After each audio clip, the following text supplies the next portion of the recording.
అందరికీ నమస్కారం అండి. చాలా వేదికల మీద చాలాసార్లు మాట్లాడినా ఇవాళ ఈ వేదిక మీద మాట్లాడాలంటే నిజంగా భయంగా కూడా ఉంది. ఎందుకంటే వచ్చిన అందరూ కూడా మనసు విప్పి ఎంత ఆత్మీయంగా మాట్లాడారు, ఎంత అనుబంధంతో ఎంత ప్రేమతో మాట్లాడారు. నన్ను చూస్తే ఒకళ్ళ నుంచి ఒకళ్ళు మాట్లాడేశారు. నేను ఇంతమంది ఎవరు చూసినా అందరూ అద్భుతంగా మాట్లాడేశారు, నేను మాట్లాడగలనో లేదో అని భయం వేసింది. నిజంగా నాకు భయం వేసింది.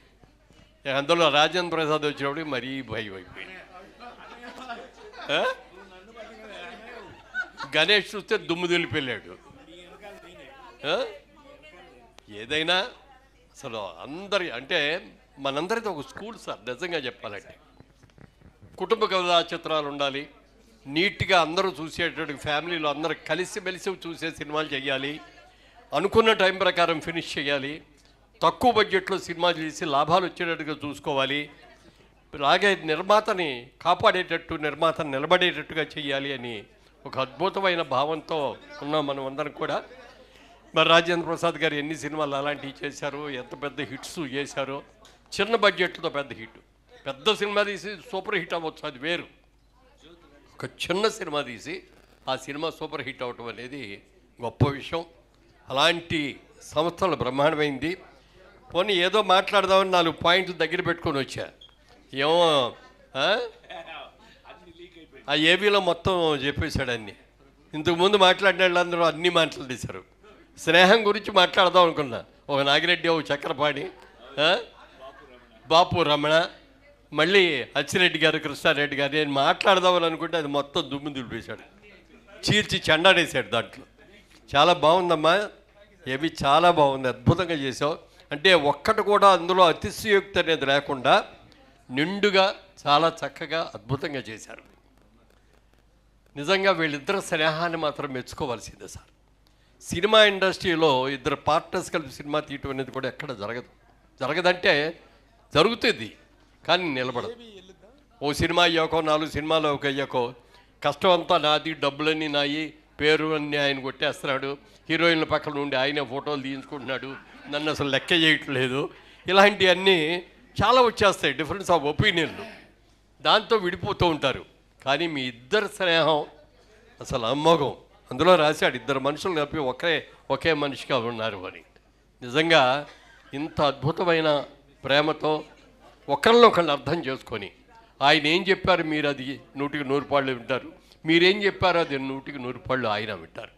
ఇలాంటి గొప్ప అండర్స్టాండింగ్ ఉంది కాబట్టే మీలో ఈ స్నేహం అనేది ఇన్నేళ్ళు ఉండగలిగింది.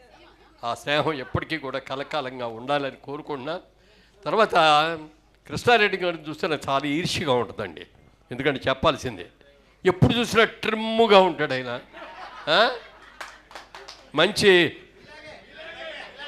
అదే అక్కడికే వస్తున్నా. అందరూ నన్ను ఏమో ట్రిమ్గా ఉన్నావు, బాగున్నావు అయ్యా అంటారు. కానీ ఆయన చూస్తే నాకు ఈయనలాగా నేను ఫిట్గా, అంటే కండలు తిరిగి ఉంటాయి అట్లా చూస్తాడు. కానీ ఆయన ఆ చట్టు చూడండి, చేతులు మడత పెట్టిన తర్వాత భుజాలు చూడండి, అది చూడండి. అప్పుడో ఇప్పుడో కాస్త ఎక్కువ తింటే పొట్ట కనపడుతుంది నాకు. ఎప్పుడు ఆయనలో పొట్ట పెరిగినట్టు చూడలే ఆయన వరకు. ఇవాళ ఈ ఫంక్షన్కి వస్తున్నానంటే కృష్ణారెడ్డి గారి ఫంక్షన్లో ఉన్నాం మనం అంటే ఎలా డ్రెస్ వేసుకోవాలి, ఏ షర్ట్ వేసుకోవాలి, ఏ ప్యాంట్ వేసుకోవాలి, ఆయన్ని మించి ఉండలేను. కానీ ఆయనకి సమవిజ్జీగా ఉండాలి కదా. మేమిద్దరం అపూర్వ సహోదరులు అనుకుంటాం మేము చాలాసార్లు. ఫంక్షన్కి వెళ్ళగానే ఆయన ఏం చొక్కా వేసుకున్నాడు, ఏం గెటప్లో ఉన్నాడు, ఏ షూ వేసాడు, మనం ఏం వేసుకోవాలి, ఇక్కడ దెబ్బతిన్నామా అని అనుకుంటూ ఉంటాం. చాలా సంతోషం అండి. వాళ్ళ నిజంగా మీకు ఎంతమంది ఆత్మీయులు ఉండటం చాలా గొప్ప విషయం.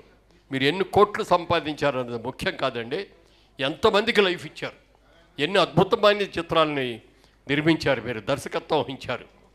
ఆయన రాగానే నేను ఆ పగడాల పడవ గుర్తుకొచ్చింది నాకు. మంచి పాటలు ఉన్నాయి. ఆ రోజున మాట్లాడిన దాంట్లో బిఎస్ రావు గారు మా ఫ్రెండ్ కూడా వచ్చి ఆయన కాళ్ళ దగ్గర నుంచి నాకు ఆ గ్రామ్ఫోన్ రికార్డు ఫోటో కూడా పంపించారు. అది మీకు కూడా పంపించాను. అద్భుతమైన పాటలు అన్నమాట. ఆ సినిమా రిలీజ్ కాకపోవటం వాళ్ళ దురదృష్టం, మన దురదృష్టం, మీ దురదృష్టం తెలియదు, కానీ ఒక మంచి సినిమాగా ఉండేది.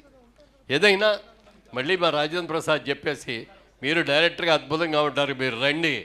ఎందుకంటే దాసరి నారాయణరావు గారి తర్వాత మళ్ళీ అన్ని రంగాల్లోనూ ఇన్ని డిపార్ట్మెంట్స్లో యాక్ట్ చేయగలిగిన వ్యక్తి ఎవరు ఉండరు. అందాక దాసరి గారు ఆ మాట అన్నప్పుడు నేను కూడా ఉన్నాను. నాకంటే నువ్వు ఒకటి ఎక్కువ అయ్యా, నేను అన్నీ చేశాను కానీ మ్యూజిక్ డైరెక్టర్ చేయలేదు, అది నువ్వు కూడా చేసావని. మీకు మ్యూజిక్ నాలెడ్జ్ చాలా ఎక్కువ. మీ సినిమాలన్నీ చూస్తూ ఉంటే, మీ సినిమాల పాటలన్నీ కూడా వింటూ ఉంటే ఎంత అవగాహన అండి. దర్శకుడికి ముఖ్యంగా కావాల్సింది screenplay, writing capacity, music, editing, ఇట్లన్నింటిలో కూడా మీరు సిద్ధహస్తుడు మీరు. కాబట్టి ఇన్ని హిట్ సినిమాలు తీయగలిగారు, ఇంతమంది ఆత్మీయుల్ని మీరు పెంచుకున్నారు. ఏ సినిమాకి వెళ్ళినా ఈ మధ్యన ఫంక్షన్లో వెళ్తే బొకే ఇచ్చేసి కొంచెం అర్జెంట్ పని మీద ఉన్నాను వస్తానండి అని చెప్పేసి వెళ్ళిపోయేవాడే. ఇవాళ ఇంతమంది హీరోయిన్లు ఇక్కడ కూర్చున్నారు, ఇంతమంది హీరోలందరూ ఇక్కడ కూర్చున్నారు, ఎంతోమందికి జీవితాలు ఇచ్చారు. మరి ముఖ్యంగా మా ఆలీని హీరోయిన్ చేశారు, అది చిన్న మాట కాదండి. మా సినిమాల్లో ఆయన ఈరోజు ఈ సైజులో ఉన్నప్పుడు కూడా యాక్ట్ చేశాడు మా దగ్గర.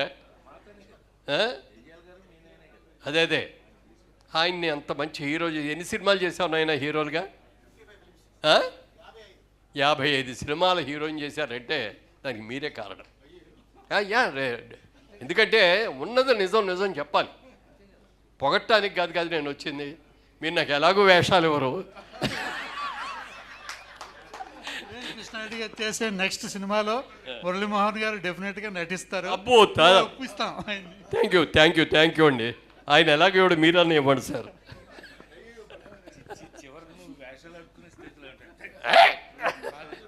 అంటే అలా కాదు, లెవెల్లోకి ఇవ్వాలి కాదు, ప్రేమ. సినిమాలో యాక్ట్ చేసిన తర్వాత ఇంకా లైఫ్ లాంగ్ సినిమాల్లోనే చెయ్యాలని ఆ తప్పన, మనందరికీ ఆ తప్పన.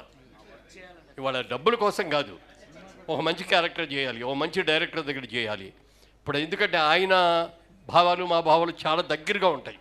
మేము తీసిన సినిమాలు, మా బ్యానర్లో మేము చేసిన సినిమాలు, మీ బ్యానర్లో మీరు చేసిన సినిమాలు చూస్తే చాలా దగ్గర సంబంధం ఉంటాయి. ఇవాళే వచ్చేటప్పుడు ఏదో చూస్తే కృష్ణారెడ్డి గారు హీరోయిన్లు ఎవరో కూడా పవిటి పక్క జారితో ఒప్పుకోడు అన్నాడు. నిజం కూడా అంతే.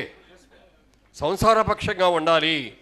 కుటుంబంలో ఉన్న పెద్దలు, చిన్నలు, అక్క, తమ్ముడు, లేకపోతే అన్న, చెల్లెలు అందరు కలిసి కూర్చొని చూడాలి అంటే అంత నీట్గా చూస్తేనే చూస్తున్నారు. కాబట్టి నా స్కూల్ కూడా ఇదేనండి. ఎక్కడ కూడా సెక్స్ అప్పీల్ అనే దాన్ని మా దాంట్లో వచ్చేది కాదు.